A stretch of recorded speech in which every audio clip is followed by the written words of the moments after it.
ಇಲ್ಲ ಏನಿಲ್ಲ ಮೇಡಮ್. ಎಲ್ಲರಿಗೂ ನಮಸ್ಕಾರ. ಏಕೆ ಅವರ ಶಿಕ್ಷಣ ಮತ್ತು ಜೀವನ ಅಧ್ಯಯನಕ್ಕೆ ಎಲ್ಲರಿಗೂ ಸ್ವಾಗತ. ಸುಮಾರು 2 ತಿಂಗಳ ಮೇಲೆ ಆಯ್ತು ಅನ್ಸುತ್ತೆ ಲಾಸ್ಟ್ ಮಂತ್ ಕ್ಲಾಸಿನಿಂದ ಶಾಲೆ ಅನ್ನುವಂತ ಒಂದು ಅಧ್ಯಯನ ನಾವು ಅಭ್ಯಾಸ ಮಾಡ್ತಾ ಇದ್ವಿ. 2 ತರಗತಿಗೆ ಆಗುವಷ್ಟು ಒಂದು ಅರ್ಧದಷ್ಟು ಹಿಂದಿನ ತರಗತಿನಲ್ಲಿ ಆಗಿತ್ತು. ಅದ್ರದ ಮುಂದಿನ ಒಂದು ಇನ್ನು ಅರ್ಧ ಭಾಗ ಅದ್ ಮಾಡಿದ್ರೆ ಆ ಒಂದು ಅಧ್ಯಾಯ ಮುಗಿಸ್ಬೋದು. ಅದರಲ್ಲಿ ಹೆಚ್ಚಾಗಿ ಸ್ವಲ್ಪ ಶಿಕ್ಷಕರ ಒಂದು ಜವಾಬ್ದಾರಿಯನ್ನ ಅದರಲ್ಲಿ ಹೇಳ್ತಾ ಬರ್ತಾ ಇದೆ. ವಿದ್ಯಾರ್ಥಿಗಳ ಏಳಿಗೆಗೆ ಶಿಕ್ಷಕರ ಯಾವ ರೀತಿ ಒಂದು ಗುಂಪಲ್ಲಿ ಕೆಲಸ ಮಾಡುವಾಗ ಎಷ್ಟೋ ಜನ ಇರ್ತಾರೆ, ಅವರು ಡಿಫ್ರೆಂಟ್ ಏಜ್ನವ್ರು ಇರ್ತಾರೆ. ಯಾವ ರೀತಿ ಅವರಲ್ಲಿ ಒಂದು ಇದು ಬರುತ್ತೆ, ಸಾಮ್ಯತೆ ಬರಬೇಕು ಕೆಲಸ ಮಾಡುವಾಗ, ಮತ್ತೆ ಅವರ ಗುಣಲಕ್ಷಣಗಳು ಯಾವ ರೀತಿ ಇರಬೇಕು ಅನ್ನೋದನ್ನ ಈ ಶಾಲೆ ಅನ್ನೋ ಅಧ್ಯಾಯದಲ್ಲಿ ಸುಮಾರು ಸ್ಟಡಿ ಮಾಡ್ತಾ ಇದ್ವಿ. ಅದನ್ನ ಇನ್ನು ಮುಂದುವರೆದ ಭಾಗವಾಗಿ ಇನ್ನೊಂದಷ್ಟು ವಿಚಾರಗಳನ್ನ ಹೇಳ್ತಾರೆ. ಅದನ್ನ ಹಂಗೆ ಕಂಟಿನ್ಯೂ ಮಾಡೋದು, ಮುಂದುವರ್ಸೋದು. 2 ಪ್ಯಾರಾಗ್ರಾಫ್ ಹಿಂದೆಯಿಂದಲೇ ಶುರು ಮಾಡ್ತೀನಿ ತಿಳಿಸೋದಕ್ಕೆ. ಶಿಕ್ಷಕರ ಬಗ್ಗೆನೇ ಹೇಳ್ತಾ ಇದ್ದಾರೆ ಅಲ್ವಾ. ಶಿಕ್ಷಕರು ಯಾವ ರೀತಿ ಒಂದು ಸಿದ್ಧತೆಯನ್ನ ಮಾಡ್ಕೋಬೇಕಾಗತ್ತೆ ವಿದ್ಯಾರ್ಥಿಗಳ ಏಳಿಗೆಗೆ. ಯಾವುದೇ ಒಂದು ಕೆಲಸ ಮಾಡುವಾಗ ಮೂಡುವ ಕಷ್ಟಗಳು ಹಾಗೂ ತಪ್ಪು ತಿಳುವಳಿಕೆಗಳು ಸಮಾನ ಉದ್ದೇಶದಿಂದ ದುಡಿಯುತ್ತಿರುವ ಸಂಗಡಿಗರೆಲ್ಲರೂ ಒಟ್ಟುಗೂಡಿ ಚರ್ಚಿಸಬೇಕು. ಯಾವುದೇ ಸಮಸ್ಯೆಗಳನ್ನ ಒಬ್ಬೊಬ್ಬರೇ ಪರಿಹಾರ ಮಾಡ್ಕೊಳಕ್ ಆಗೋದಿಲ್ಲ. ಅದನ್ನ ಒಂದು ಗುಂಪಿನಲ್ಲಿ ಅದನ್ನ ಡಿಸ್ಕಸ್ ಮಾಡಿ ಅದನ್ನ ಮಾಡುವಂತ ಒಂದು ಪ್ರಯತ್ನ ಮಾಡಬೇಕು, ಪರಿಹಾರ ಮಾಡುವಂತ ಪ್ರಯತ್ನ ಮಾಡಬೇಕು. ಏಕೆಂದರೆ ಅದರಿಂದ ನಮ್ಮ ಆಲೋಚನಾ ವಿಧಾನದಲ್ಲಿಯೇ ಇರಬಹುದಾದ ಗೊಂದಲಗಳು ಸ್ಪಷ್ಟವಾಗುತ್ತವೆ. ಎಲ್ಲರ ಆಲೋಚನೆಗಳನ್ನು ಇಡುವಂತ ಒಂದು ಪ್ರಯತ್ನ ಇದೆ. ಶಿಕ್ಷಕರಲ್ಲಿ ಗುರಿಯ ಬಗ್ಗೆ ತೀವ್ರ ಆಸಕ್ತಿ ಇರುವಾಗ ಅದರ ಸಂಗಡವೇ ಬಿಚ್ಚು ಮನಸ್ಸು ಇರುತ್ತದೆ, ಸ್ನೇಹಭಾವ ಇರುತ್ತದೆ. ಅಂತವರ ನಡುವೆ ದ್ವೇಷ ಅಸೂಯೆಗಳು ಮೂಡುವುದು ಅಸಂಭವ. ಬದಲಾಗಿ ಅವರಲ್ಲಿ ಮೂಲ ಆಸಕ್ತಿಯೇ ಗೈರು ಹಾಜರಾದರೆ ಅಲ್ಲಿ ಖಂಡಿತವಾಗಿಯೂ ಸಂಘರ್ಷ ಮತ್ತು ಶತ್ರುತ್ವಗಳೇ ಇರುತ್ತದೆ. ಪರಸ್ಪರ ಲಾಭಕ್ಕಾಗಿ ಒಟ್ಟಾಗಿ ಕೆಲಸ ಮಾಡಿದರೂ ಅದು ಕಿರಿಯಾಳದ ಸಹಕಾರ. ಅಂದ್ರೆ ಮೂಲ ಅವರು ಯಾವ ಉದ್ದೇಶದಿಂದ ಶಿಕ್ಷಕರು ಕೆಲಸ ಮಾಡ್ತಿದ್ದಾರೆ ಅನ್ನೋದು ಕ್ಲಿಯರ್ ಆಗ್ಬೇಕು ಅಂತ. ಒಬ್ಬೊಬ್ಬರ ಉದ್ದೇಶ ಒಂದೊಂದ್ ತರ ಇರುತ್ತೆ, ಬಟ್ ಆದ್ರೆ ಎಲ್ಲರ ಉದ್ದೇಶಗಳು ಒಂದೇ ರೀತಿ ಆಗ್ಬೇಕು, ವಿದ್ಯಾರ್ಥಿಗಳ ಏಳಿಗೆನೇ ಮುಖ್ಯ ಆಗ್ಬೇಕು ಅನ್ನೋ ರೀತಿಯಲ್ಲಿ ಸಮಸ್ಯೆಗಳು ಉದ್ಭವ ಆಗದೆ ಇರೋ ರೀತಿಯಲ್ಲಿ ನೋಡ್ಕೋಬೇಕಾಗಿದೆ. ಒಬ್ಬ ಅಧ್ಯಾಪಕನಿಗೆ ಅತಿ ಹೆಚ್ಚು ಕೆಲಸ, ಇನ್ನೊಬ್ಬನಿಗೆ ವೈಯಕ್ತಿಕವಾದ ಸಮಸ್ಯೆಗಳು, ಮೂರನೆಯವನಿಗೆ ಕೌಟುಂಬಿಕ ತಾಪತ್ರಯಗಳು, ಇವೆಲ್ಲ ಸಮಸ್ಯೆಗಳು. ಒಬ್ಬೊಬ್ಬರಿಗೊಂದು ಸಮಸ್ಯೆಗಳು ಇರಬಹುದು. ಉದಾಹರಣೆಗೆ ಬೇರೆ ಕೆಲವರಿಗೆ ತಾವು ಮಾಡುತ್ತಿರುವ ಕೆಲಸದಲ್ಲಿ ತೀವ್ರವಾದ ಆಸಕ್ತಿ ಇಲ್ಲದಿರುವುದು. ಆದರೆ ಒಂದಂತೂ ನಿಜ, ಈ ಎಲ್ಲಾ ಸಮಸ್ಯೆಗಳನ್ನು ಅಧ್ಯಾಪಕರ ಸಭೆಗಳಲ್ಲಿ ಚರ್ಚಿಸಬಹುದು, ಪರಿಹಾರಗಳನ್ನು ಕಂಡುಕೊಳ್ಳಬಹುದು. ಏಕೆಂದರೆ ಪರಸ್ಪರ ಕಾಳಜಿ ಇರುವ ಕಡೆ ಸಹಕಾರವೂ ಇರುತ್ತದೆ. ಅಂದ್ರೆ ಒಬ್ಬರ ಸಮಸ್ಯೆಯನ್ನ ಇನ್ನೊಬ್ರು ಹಂಚ್ಕೊಳ್ಳೋದ್ರಿಂದ ಯಾವ್ದಾರ ಒಂದು ರೀತಿಯಲ್ಲಿ ಪರಿಹಾರಗಳನ್ನ ಕಂಡುಕೊಳ್ಳೋದಕ್ಕೆ ಸಾಧ್ಯ ಆಗುತ್ತೆ ಅನ್ನುವಂತ ಒಂದು ಆಶಾಭಾವನೆ ಇಲ್ಲಿ. ಎಲ್ಲಾನು ಅವ್ರವ್ರ ಸಮಸ್ಯೆಗಳು ಪರ್ಸನಲ್ ಆಗಿರೋದು, ವೈಯಕ್ತಿಕ ಸಮಸ್ಯೆಗಳು ಕೂಡ ಇರಬಹುದು, ಆದರೂ ಪರಿಹಾರ ಕಂಡುಕೊಳ್ಳೋದಕ್ಕೆ ಸಾಧ್ಯ ಆಗುತ್ತೆ ಒಟ್ಟಾಗಿ ಚರ್ಚಿಸುತ್ತೆ. ಕೇವಲ ಕೆಲವರು ಎಲ್ಲಾ ಕೆಲಸವನ್ನು ಮಾಡಿ ಉಳಿದವರು ಕಾಲು ಚಾಚಿಕೊಂಡು ಕುಳಿತು ಬಿಟ್ಟರೆ ಮುಖ್ಯವಾದ ಯಾವ ಸೃಷ್ಟಿಯೂ ನಡೆಯುವುದಿಲ್ಲ. ಈ ಸಂಗತಿ ಸ್ಪಷ್ಟವಾಗಿಯೇ ಇದೆ. ಕೆಲಸ ಮಾಡೋರು ಮಾಡ್ತಾನೆ ಇರೋದು, ಸುಮ್ಮನೆ ಕೂತಾನೆ ಇರೋದು ಆಗ್ಬಾರ್ದು ಅನ್ನೋದನ್ನ ಅವಾಯ್ಡ್ ಮಾಡೋದಕ್ಕೋಸ್ಕರ ಒಟ್ಟಾಗಿ ಕೂತು ಅದನ್ನ ಚರ್ಚೆ ಮಾಡಬೇಕು, ಪರಿಹಾರ ಮಾಡಿಕೊಳ್ಳೋದು ಸಮಸ್ಯೆಗಳನ್ನ. ದುಡಿಮೆಯ ಸಮಾನ ಹಂಚಿಕೆಯು ಎಲ್ಲರಿಗೂ ಬಿಡುವನ್ನು ನೀಡುತ್ತದೆ. ಕೆಲಸಗಳನ್ನ ಸಮಾನವಾಗಿ ಹಂಚಿಕೊಂಡ್ರೆ ಡಿವಿಷನ್ ಆಫ್ ಲೇಬರ್ ಅಂತ ಅನ್ನೋದು ಮೊದಲಿಂದಲೂ ಎಲ್ಲಾ ಕಡೆನೂ ಅದು ವ್ಯಕ್ತವಾಗಿರುವಂತದ್ದು. ಅದಿದ್ರೆ ಹೆಚ್ಚಿಗೆ ಜನಕ್ಕೆ ಉಪಯೋಗನೂ ಆಗತ್ತೆ, ಕೆಲವರಿಗೆ ಒಂದಷ್ಟು ವಿಶ್ರಾಂತಿನೂ ಸಿಗುತ್ತೆ. ಎಲ್ಲರಿಗೂ ಬಿಡುವನ್ನು ನೀಡುತ್ತದೆ. ಪ್ರತಿಯೊಬ್ಬ ವ್ಯಕ್ತಿಗೂ ಒಂದಷ್ಟು ಬಿಡುವು ಸಿಗಲೇಬೇಕು. ಯಾರೋ ನಿರಂತರವಾಗಿ ಕೆಲಸ ಮಾಡಕ್ಕಾಗಲ್ಲ, ಮಧ್ಯೆ ಬಿಡು ತಗೊಂಡು ಕೆಲಸ ಮಾಡ್ತಾರೆ. ಬಟ್ ಅದು ಸಾಧ್ಯ ಆಗ್ಬೇಕು ಅಂತಂದ್ರೆ ಎಲ್ಲಾರು ಕೆಲಸಗಳನ್ನ ಹಂಚ್ಕೊಂಡು ಮಾಡ್ಬೇಕಾಗುತ್ತೆ. ನಿರಂತರವಾಗಿ ಕೆಲಸ ಮಾಡಕ್ ಆಗೋದಿಲ್ಲ ಯಾರು. ಅತಿ ಹೆಚ್ಚು ಕೆಲಸ ಮಾಡಬೇಕಾಗಿರುವ ಅಧ್ಯಾಪಕರು ತನಗೆ ಮಾತ್ರವಲ್ಲ ಇತರರಿಗೂ ಸಮಸ್ಯೆ ಆಗುತ್ತಾರೆ. ಅವರಲ್ಲಿ ಮೆಂಟಲ್ ಟೆನ್ಷನ್ ಜಾಸ್ತಿ ಆಗುತ್ತೆ, ಮ್ಯಾನೇಜ್ ಮಾಡಕ್ ಆಗದೆ ಇರ್ಬೋದು. ನಿರಂತರವಾಗಿ ಕೆಲಸ ಮಾಡೋದು ಯಾವುದನ್ನು ಅದು ಉತ್ತಮ ಅಲ್ಲ ಅಂತ ಅನ್ನುವಂಥದ್ದು. ಮಧ್ಯೆ ವಿಶ್ರಾಂತಿ ತಗೊಳ್ಳೇಬೇಕಾಗುತ್ತೆ. ಈಗ ಒಬ್ಬರು 8 ಗಂಟೆ ಕಾಲ ಕೆಲಸ ಮಾಡ್ಬೇಕು ಅಂತ ಫಿಕ್ಸ್ ಮಾಡ್ಕೊಂಡ್ರೆ 8 ಗಂಟೆ ಕಾಲ ನಿರಂತರವಾಗಿ ಕೆಲಸ ಮಾಡಕ್ಕಾಗಲ್ಲ, ಮಧ್ಯದಲ್ಲಿ ವಿಶ್ರಾಂತಿ ಬೇಕಾಗುತ್ತೆ. ಅಲ್ಲಿ ಕಮ್ಮಿ ಆಗುತ್ತೆ. ನಿರಂತರವಾಗಿ 8 ಗಂಟೆ ಮಾಡ್ತೀವಿ ಅಂತ ಹೋದ್ರೆ ಅಲ್ಲಿ ಎಫಿಷಿಯನ್ಸಿ ಇರಲ್ಲ ಕೆಲಸದಲ್ಲಿ ಅಂತ ಇಲ್ಲಿ ಪ್ರಯತ್ನ ಮಾಡ್ತೀವಿ. ಬಹಳ ಹೆಚ್ಚು ಕೆಲಸ ಮಾಡುತ್ತಿರುವ ವ್ಯಕ್ತಿಯು ಸಹಜವಾಗಿಯೇ ಆಲಸಿಯಾಗಬಹುದು, ಅನಾಸಕ್ತನಾಗಬಹುದು, ಬೇಗ ಆಸಕ್ತಿ ಕಳ್ಕೋಬಹುದು ಮಾಡೋ ಕೆಲಸದಲ್ಲಿ ಅಂತ ಅನ್ನೋದು. ಮಾಡುತ್ತಿರುವ ಕೆಲಸದಲ್ಲಿ ಮೊದಲೇ ಇಷ್ಟವಿಲ್ಲದಿದ್ದರೆ ಪರಿಸ್ಥಿತಿಯು ಇನ್ನಷ್ಟು ಹದಗೆಡುತ್ತದೆ. ಅದು ಇನ್ನೊಂದು ಸಮಸ್ಯೆಯನ್ನ ಸೃಷ್ಟಿ ಮಾಡುವಂತ ಒಂದು ಸಂದರ್ಭ. ಸತತವಾದ ದುಡಿಮೆಯಲ್ಲಿ ಸಿಲುಕಿಕೊಂಡಿರುವಾಗ ನವೀಕರಣವು ಹೇಗೆ ತಾನೇ ಸಾಧ್ಯ? ಅಂದ್ರೆ ಯಾವುದೇ ಒಂದು ಕೆಲಸ ಮಾಡುವಾಗ ನಾವು ಮುಂದಕ್ಕೆ ಯೋಚನೆ ಮಾಡಿ ಮಾಡ್ಬೇಕಾಗಿದೆ. ಯಾವ ರೀತಿ ಅದನ್ನ ನಾವು ಅಪ್ಗ್ರೇಡೇಷನ್ ಮಾಡ್ಬೇಕು, ಅದರಿಂದ ಯಾವ್ದು ಇನ್ನೂ ಉತ್ತಮ ಫಲಿತಾಂಶ ಸಿಗೋ ಹಾಗೆ ಹೆಂಗ್ ಮಾಡ್ಬೇಕು, ಅದನ್ನ ಯೋಚನೆ ಮಾಡಿ ಮಾಡ್ಬೇಕಾಗುತ್ತೆ. ಅದು ಮಾಡ್ಬೇಕು ಅಂತಂದ್ರೆ ಕೆಲಸದ ಮಧ್ಯ ವಿಶ್ರಾಂತಿ ಸಮಯ, ಒಂದು ಉತ್ತಮ ಆಲೋಚನೆ ಅದೆಲ್ಲ ಬೇಕಾಗತ್ತೆ. ನಿರಂತರವಾಗಿ ಸುಮ್ಮನೆ ಕೆಲಸ ಮಾಡ್ತಾನೆ ಇದ್ರೆ ಯೋಚನೆನೇ ಇಲ್ಲದೆ ಬರೀ ದೇಹಾಯಾಸ ಅಷ್ಟೇನೆ ಆಗುತ್ತೆ. ಅದರಿಂದ ಮುಂದೆ ಒಳ್ಳೆ ರಿಸಲ್ಟ್ ಗಳನ್ನ ನಮ್ಗೆ ಪಡ್ಕೊಳ್ಳೋದಕ್ಕೆ ಆಗೋದಿಲ್ಲ. ಯಾಕಂದ್ರೆ ಇಲ್ಲಿ ಕೇವಲ ಫಿಸಿಕಲ್ ವರ್ಕ್ ಅಂತ ಅನ್ನೋದು ಕಮ್ಮಿನೇ ಇದೆ ಇಲ್ಲಿ. ಈ ಒಂದು ಜವಾಬ್ದಾರಿನಲ್ಲಿ ಮೆಂಟಲ್ ವರ್ಕ್ ಜಾಸ್ತಿ ಇದೆ. ಅವ್ರು ಯೋಚನೆ ಮಾಡಿ ಕೆಲಸ ಮಾಡ್ಬೇಕಾಗಿದೆ. ಸಮಸ್ಯೆಗಳನ್ನ ಒಂದೊಂದಾಗಿ ಅವರು ತಗೋಬೇಕು, ಅದನ್ನ ಪರಿಹಾರ ಮಾಡ್ತಾ ಹೋಗ್ಬೇಕು. ವಿದ್ಯಾರ್ಥಿಗಳ ದೃಷ್ಟಿಯಿಂದ ಯಾವ್ದು ಒಳ್ಳೇದಾಗುತ್ತೋ ಆ ನಿರ್ಧಾರಗಳು ತಗೋತಾ ಇರ್ಬೇಕು. ಅದಕ್ಕೆ ಸ್ವಲ್ಪ ಸಲಹೆಗಳು ಅದು ಇದು ಬೇಕೇ ಬೇಕು. ಚರ್ಚೆಗಳು ಬೇಕು, ಸಲಹೆಗಳು ತಗೋಬೇಕು, ಎಲ್ಲ ಮಾಡ್ಬೇಕು. ಅದಕ್ಕೆ ಬಿಟ್ಟು ಯೋಚನೆ ಮಾಡಿ ಕೆಲಸ ಮಾಡ್ಬೇಕು ಅನ್ನೋಂಥದ್ದು. ಈಗೆಲ್ಲ ಪ್ರೈವೇಟ್ ಸ್ಕೂಲ್ಗಳಲ್ಲಿ ಹೇಳ್ತಾರಲ್ಲ, ನಾವು ದಿನಕ್ಕೆ 8 ಗಂಟೆ ಕೆಲಸ ಮಾಡ್ತೀವಿ. ಅಲ್ಲಿ ಅವ್ರಿಗೆ ಬಿಡುವೆ ಇಲ್ಲದೆ ಇರೋ ಹಾಗೆ ಒಂಥರ ಟೈಟ್ ಶೀಟ್ ಅಲ್ಲಿ ಮಾಡ್ಬಿಟ್ಟಿರ್ತಾರೆ. ಯಾಕಂದ್ರೆ ಅಲ್ಲಿ ಆ ತರ ಸ್ಟ್ರಕ್ಚರ್ ಹಂಗಿರುತ್ತೆ.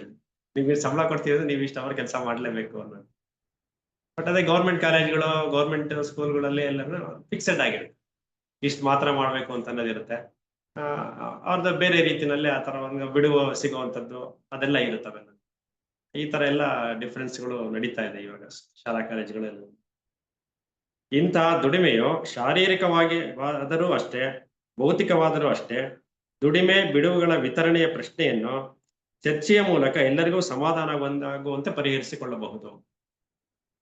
ಅಂದ್ರೆ ಯಾವುದೇ ಸಮಸ್ಯೆಗಳು ಬಂದ್ರೆ ಅದನ್ನ ಪರಿಹಾರ ಮಾಡದೆ ಮುಂದೆ ಹೋಗ್ಬಾರ್ದು. ಸಮಸ್ಯೆಗಳನ್ನ ಇಟ್ಕೊಂಡು ನಾವು ಏನೋ ಕೆಲಸ ಮಾಡ್ತಿದೀವಿ ಅಂತ ಅನ್ನೋ ಪ್ರಯತ್ನಕ್ಕೆ ಹೋಗ್ಬಾರ್ದು. ಸಮಸ್ಯೆಗಳನ್ನು ಪರಿಹಾರ ಮಾಡಿಕೊಂಡು ಆ ವಿದ್ಯಾರ್ಥಿಗಳ ಒಂದು ಅನುಕೂಲಕ್ಕೆ ತಕ್ಕಂತೆ ನಾವು ಅದನ್ನು ಬದಲಾಯಿಸ್ಕೊತಾ ಹೋಗ್ಬೇಕಾಗುತ್ತೆ. ಬಿಡುವು ಎಂದರೆ ಏನು ಎನ್ನುವುದು ವ್ಯಕ್ತಿಯಿಂದ ವ್ಯಕ್ತಿಗೆ ಬದಲಾಗುತ್ತದೆ. ಬಿಡುವು ಅಂತ ಅನ್ನೋದು ಎಲ್ಲಾರು ರೆಸ್ಟ್ ತಗೋಬೇಕು ಅಂದ್ರೆ ಕೆಲವರು 10 ನಿಮಿಷ ಕೂತ್ಕೋಬೇಕು ಅಂತ ಅನ್ಬೋದು, ಕೆಲವರು ನಿದ್ದೆ ಮಾಡ್ಬೇಕು ಅಂತ ಅನ್ಬೋದು, ಕೆಲವರು ಇನ್ನೇನೋ ಒಂದು ಕೆಲಸ ಮಾಡೋದ್ರಿಂದ ಬಿಡುವು ಸಿಗುತ್ತೆ ಅಂತ ಅನ್ಬೋದು. ಅದೇ ಹೇಳ್ತಾನೆ. ತಮ್ಮ ಕೆಲಸದಲ್ಲಿ ಅತೀವ ಆಸಕ್ತಿ ಇರುವ ಕೆಲವರಿಗೆ ಆ ಕೆಲಸವೇ ಬಿಡುವಿನಂತೆ ಆಹ್ಲಾದಕರವಾಗಿರುತ್ತದೆ. ಕೆಲವರು ಬಿಡುವಿಲ್ಲದೆ ಕೆಲಸ ಮಾಡ್ತಾರೆ. ಯಾಕಪ್ಪ ಅಂದ್ರೆ ಅವ್ರು ಮಾಡೋ ಕೆಲಸನೇ ಅವ್ರು ಅಷ್ಟು ಆಸಕ್ತಿಯಿಂದ ಮಾಡ್ತಿರ್ತಾರೆ. ಅದೇ ಬಿಡುವು ಅನ್ನೋ ರೀತಿಯಲ್ಲಿ ಅವ್ರಿಗಿರುತ್ತೆ.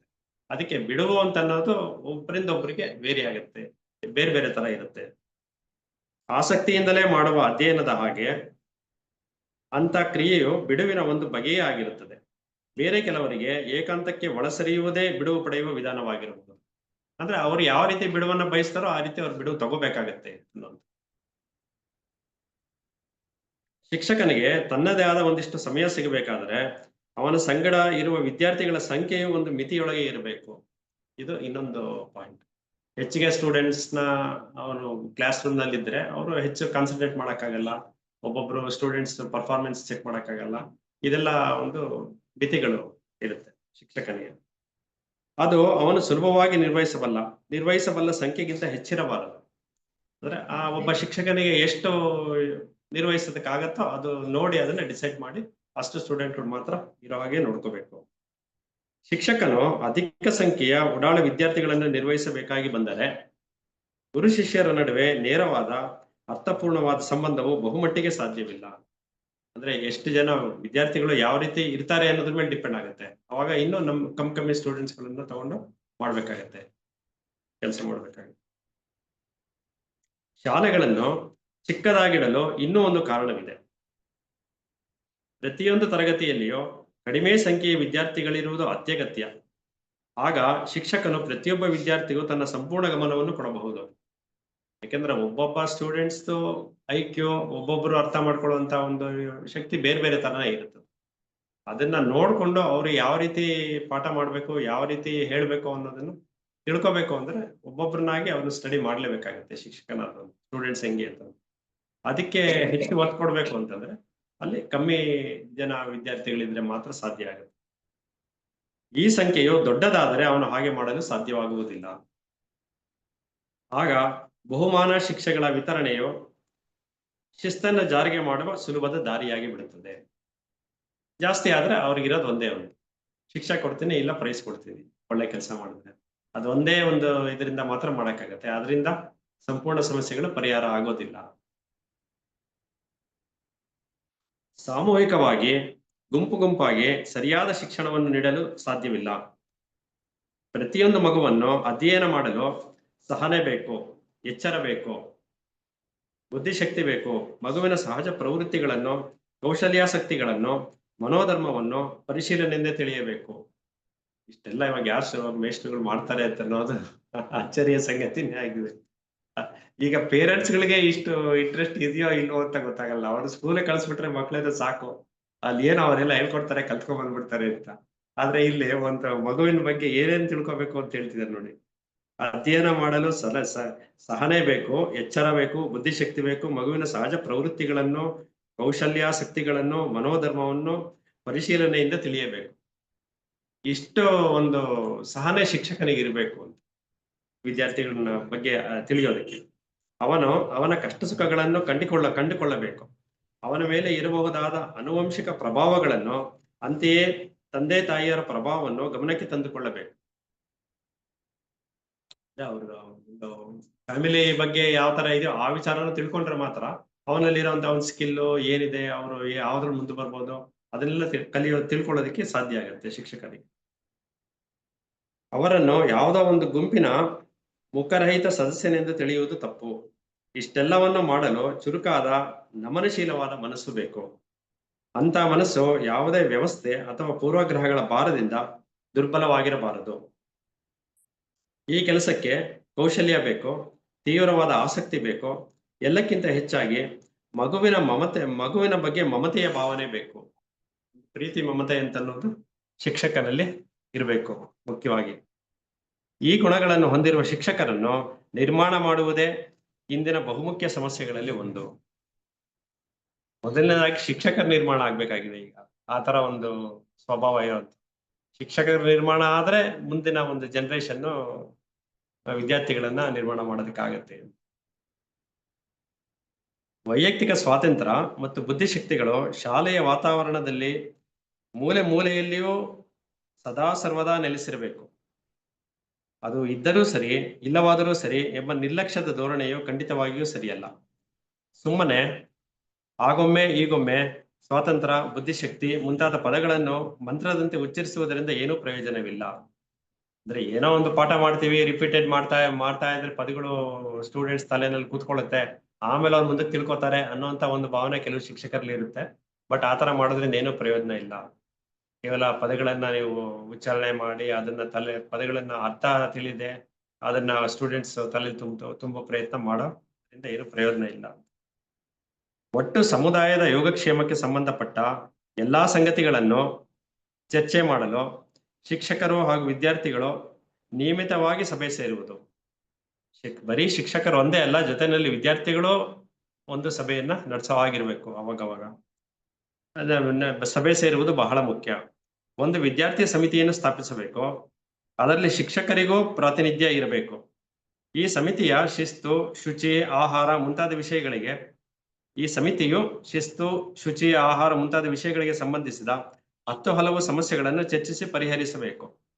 ಈಗ ಸ್ಟೂಡೆಂಟ್ಸ್ ಗಳಲ್ಲೇ ಒಬ್ಬೊಬ್ಬರನ್ನ ಗುಂಪಲ್ಲಿ ಒಬ್ಬೊಬ್ಬ ನಾಯಕರನ್ನಾಗಿ ಅಂತ ಮಾಡೋದು, ಅವ್ರಿಗೆ ಒಂಚೂರು ಅವೇರ್ನೆಸ್ ಕೊಟ್ಟು ಅವರಿಂದ ಹೇಳುವಂಥದ್ದು, ದಿಸ್ ಇಸ್ ಅನದರ್ ಮೆಥಡ್. ಆ ತರ ಕೂಡ ಮಾಡುವಂತ ಪ್ರಯತ್ನ ಮಾಡಬೇಕು. ಹೆಚ್ಚು ಅವೇರ್ನೆಸ್ ಬರೋ ಹಾಗೆ ಮಾಡ್ಬೋದು. ಯಾವ್ದ್ರ ಬಗ್ಗೆ ಶಿಸ್ತು, ಆಹಾರ, ಅದ್ರ ಬಗ್ಗೆ ಎಲ್ಲನೂ. ಸ್ವಲ್ಪ ಮಟ್ಟಿಗೆ ಸ್ವಸುಖ ನಿರತರು, ಹಠಮಾರಿಗಳು ಆದ ವಿದ್ಯಾರ್ಥಿಗಳಿಗೆ ಮಾರ್ಗದರ್ಶನದ ನೆರವು ನೀಡುವ ಕೆಲಸವನ್ನು ಈ ಸಮಿತಿಯೇ ನಿರ್ವಹಿಸಬೇಕು.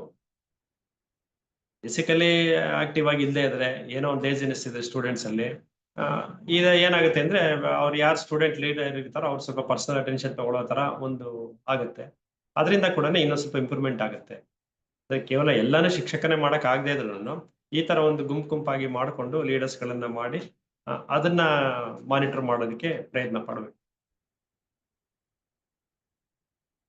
ಇದ್ರಲ್ಲಿ ನಾವು ಹುಡುಗರಲ್ಲಿ ಪ್ರೈಮರಿ ಸ್ಕೂಲ್ ಓದುವಾಗ ಬೆಂಚ್ ಲೀಡರ್ ಅಂತ ಒಬ್ರು ಮಾಡೋರು. ಇವಾಗೆಲ್ಲ ಜ್ಞಾಪಕನೇ ಇಲ್ಲ. ಈಗಿನವ್ರು ಎಲ್ಲ ಮಾಡ್ತಾರೆ. ಸ್ಕೂಲ್ ಕ್ಲಾಸ್ ಮಾನಿಟರ್ ಒಂದು ಬೆಂಚ್ ಲೀಡರ್ ಅಂತ ಒಬ್ರು ಮಾಡೋರು. ಹೋಮ್ ವರ್ಕ್ ಮಾಡಿದ್ದೇವೆ ಅಂದ್ರೆ ನಾವು 6 ಜನ 7 ಜನ ಕೂತ್ಕೊಂಡು ಎಲ್ಲಾರು ಚೆಕ್ ಮಾಡೋದು. ಆ ಲೀಡರ್ ಬೆಂಚ್ ಲೀಡರ್ ಚೆಕ್ ಹ್ಞೂ ಅಂತಂದ್ರೆ ಅವ್ರು ಮಿಸ್ಗೆ ಹೇಳೋದು, ಸಾರ್ಗೆ ಹೇಳೋದು ಇವರೆಲ್ಲ ಮಾಡಿದಾರೆ, ಇಲ್ಲ ಮಾಡಿಲ್ಲ ಅಂದ್ರೆ ಕಂಪ್ಲೇಂಟ್. ಅವ್ರು ಎಲ್ಲಾರನ್ನೂ ನೋಡಕ್ಕೆ ಬರ್ತಿರ್ಲಿಲ್ಲ. ಆತರ ಬೆಂಚ್ ಲೀಡರ್ ಬೇಕು ಅಂತ ಇಲ್ಲಿ ಹೇಳ್ತಿರೋದು. ಜೊತೆಗೆ ಮೆಂಟರ್ಸ್ ಅಂತ ಮಾಡ್ತಾರಲ್ಲ, ಮೆಂಟರ್ಸ್ ಅಂತ ಮಾಡ್ತಾರೆ ಓಕೆ, ಕಾಲೇಜ್ ಲೆವೆಲ್ ಹೌದು, ಪ್ರೊಫೆಷನಲ್. ಕರೆಕ್ಟ್. ಒಬ್ರು ಎಲ್ಲಾ ಸ್ಟೂಡೆಂಟ್ಸ್ ಆಗಲ್ಲ. ಒಬ್ಬೊಬ್ಬ ಟೀಚರ್ಗೆ ಇಷ್ಟಿಷ್ಟು ಸ್ಟೂಡೆಂಟ್ಸ್ ಅಂತ ಅಲಾಟ್ ಮಾಡುತ್ತಾರೆ, ಸೈನ್ ಮಾಡುತ್ತಾರೆ. ಕರೆಕ್ಟ್. ಅವರು ಇವ್ರು ಹೇಳ್ತಾರಲ್ಲ ಸರ್ವತೋಮುಖ, ಅವ್ರಿಗೆ ಎಲ್ಲ ಪೂರ್ವಾಪರ ಗೊತ್ತಿರ್ಬೇಕು. Correct. ಬರೀ ಶಿಕ್ಷಣದಷ್ಟೇನೆ ಹಾ, ಅಲ್ಲ, ಹಾ, ಹಾ. ಪ್ರತಿಯೊಂದು ಅವರು ಕಷ್ಟ ಸುಖ, ಅವ್ರು ಯಾಕೆ ಓದಕ್ ಆಗ್ತಿಲ್ಲ, ಅವ್ರಿಗೆ ಏನ್ ತೊಂದ್ರೆ ಇದೆ ಹೌದು. ಅದನ್ನು ತಿಳ್ಕೊಂಡು ಹೌದು. ಅವ್ರಿಗೆ ಗೈಡೆನ್ಸ್ ಕೊಡಕ್ಕೋಸ್ಕರ ಕರೆಕ್ಟ್. ಈಗ ಕಾಲೇಜ್ಗಳಲ್ಲೆಲ್ಲ ಆ ತರ ಮಾಡ್ತಾರೆ. ಹೌದು. ಮೆಂಟರ್ಶಿಪ್, ಮೆಂಟರ್ಸ್ ಅಂತ ಮೋಸ್ಟ್ಲಿ ಕಾಲೇಜ್ ಲೆವೆಲ್ ಅಲ್ಲಿ ಅದು ವರ್ಕ್ ಆಗುತ್ತೆ. ಹೌದು. ಚಿಕ್ಕ ಸ್ಕೂಲ್ಗಳಲ್ಲಿ ಬರೀ ಈ ತರ ಆಗುತ್ತೆ. ಕಾಲೇಜ್ ಲೆವೆಲ್ ಅಲ್ಲಿ ಡೆಫಿನೆಟ್ಲಿ ಇಟ್ ವರ್ಕ್ಸ್. ಅದು ಪ್ರಾಬ್ಲಮ್ಗಳು ಅನಲೈಸ್ ಮಾಡೋದು, ಏನಕ್ಕೆ ಇದಾಗ್ತಾ ಇಲ್ಲ ಅದೆಲ್ಲ ಮಾಡ್ಬೋದು ಅವೆಲ್ಲ. ಏನ್ ಮಾಡ್ತಾರೆ ಈಗ ಪೇರೆಂಟ್ಸ್ ಟೀಚರ್ ಮೀಟಿಂಗ್ ಮಾಡ್ತಾರ. ಹೌದು, ಅದ್ ಮಾಡ್ತಾರೆ. ಈಗಿನ ಸ್ಕೂಲ್ಗಳಲ್ಲಿ ಅವೆಲ್ಲ ಮಾಡ್ತಾರೆ. ಎಷ್ಟು ಕಮ್ಯುನಿಕೇಟ್ ಆಗತ್ತೆ ಅನ್ನೋದಷ್ಟೇ ಅದೊಂದು ಮುಖ್ಯ. ಅದೊಂದು ಇಟ್ಕೊಂಡಿದ್ದಾರೆ ಅಷ್ಟೇ ಇವಾಗೆಲ್ಲ ಸ್ಕೂಲ್ಗಳಲ್ಲಿ. ಯಾವ್ದೋ ಒಂದು ಟೆಸ್ಟ್ ಆಗತ್ತೆ, ಒಂದು ರಿಸಲ್ಟ್ ಬರುತ್ತೆ, ಮಾರ್ಕ್ಸ್ ಕಾರ್ಡ್ ಕೊಡುವಾಗ ಪೇರೆಂಟ್ಸ್ ನ ಕರೆದು ಬಿಡೋದು. ಬಟ್ ಏನಂದ್ರೆ ಒನ್ ಟು ಒನ್ ಮಾಡ್ತೀವಿ. there may be some effect. ಎಲ್ಲ ಗುಂಪಲ್ಲಿ ಹೌದೌದು. ಎದುರುಗಡೆ ಕರ್ಸ್ಬಿಟ್ಟು ಮಾತಾಡೋದು. ಹೌದೌದು.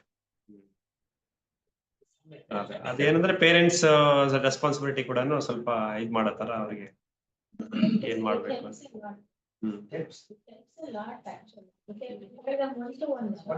ಟೀಚರ್ ಮೀಟಿಂಗ್ ಪೇರೆಂಟ್ಸ್ ಇನ್ವಾಲ್ವ್ಮೆಂಟ್ ಬಹಳ ಮುಖ್ಯ. ಮಕ್ಕಳಿಗೆ ಓದಿಸ್ಬೇಕು.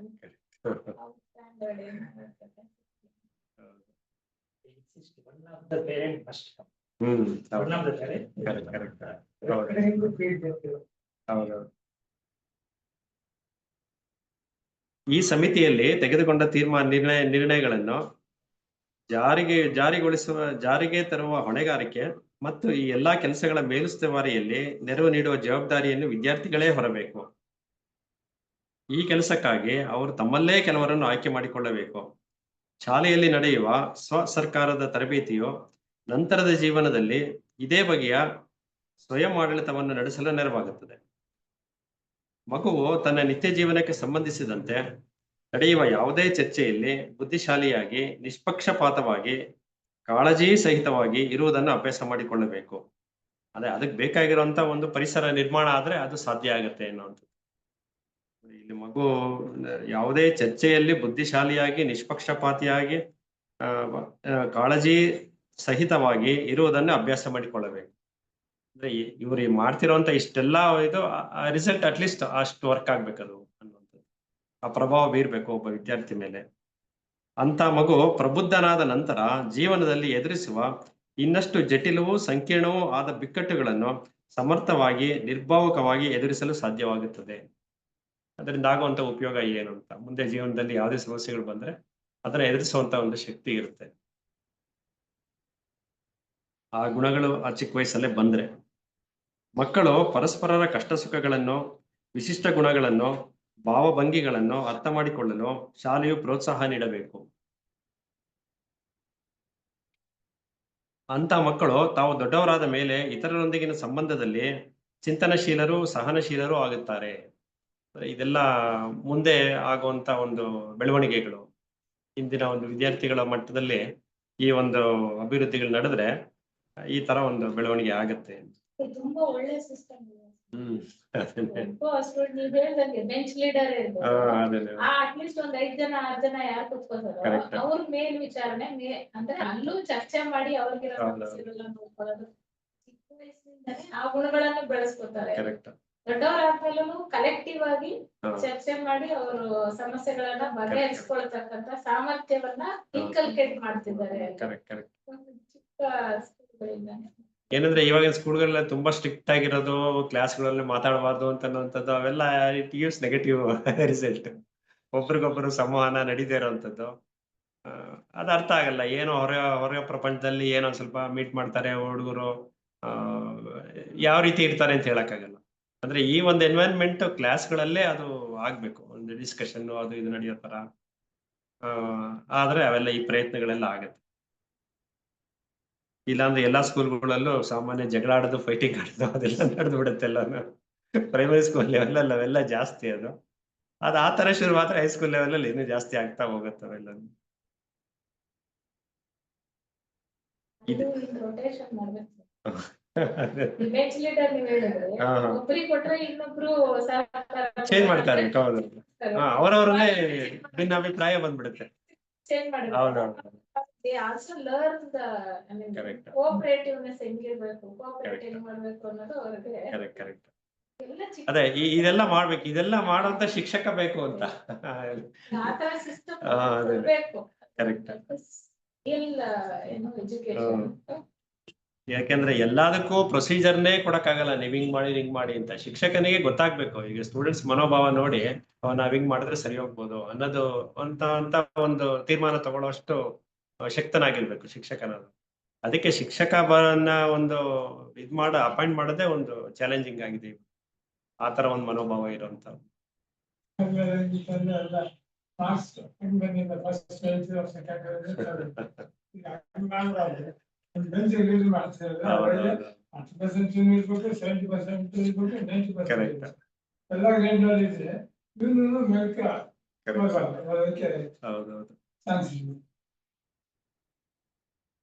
ಇದೇ ಬಗೆಯ ಸ್ವಾತಂತ್ರ್ಯ ಹಾಗೂ ಬುದ್ಧಿಶಕ್ತಿಗಳು ಮಕ್ಕಳ ವಿದ್ಯಾಭ್ಯಾಸದಲ್ಲಿಯೂ ಕಾಣಿಸಿಕೊಳ್ಳಬೇಕು.